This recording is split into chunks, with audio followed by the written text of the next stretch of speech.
غیر ملکی سازش سے متعلق کوئی ثبوت نہیں ملا، سیکیورٹی ایجنسیز نے قومی سلامتی کمیٹی کو آگاہ کر دیا۔ واشنگٹن میں پاکستانی سفارت خانے کو ٹیلی گرام موصول ہوا، خفیہ ادارے نے مراسلے کی تحقیقات کی۔ وزیر اعظم کی سربراہی میں قومی سلامتی کمیٹی کے اجلاس کا اعلامیہ جاری، گزشتہ میٹنگ کے منٹس کی توثیق، chairman joint chief of staff committee اور تینوں سروسز چیفز کی بھی شرکت، سابق سفیر اسد مجید کی شرکاء کو معاملے پر بریفنگ۔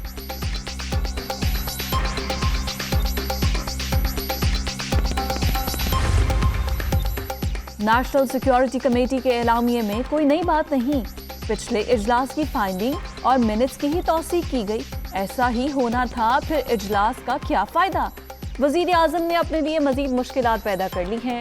شاہ محمود قریشی کا رد عمل، پاکستان کے اندرونی اور سیاسی معاملات میں مداخلت کی گئی، چیف جسٹس کی سربراہی میں اوپن سماعت کے لیے کمیشن تشکیل دیا جائے، سابق وزیر خارجہ کی پریس کانفرنس۔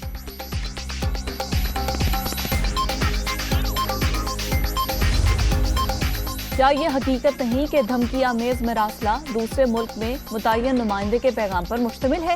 کیا اس میں تحریک عدم اعتماد کا ذکر نہیں؟ کیا قومی سلامتی کمیٹی نے اسے پاکستان کے داخلی معاملات میں مداخلت قرار نہیں دیا؟ تحریک انصاف کے سوالات، با اختیار عدالتی کمیشن بنانے کا مطالبہ۔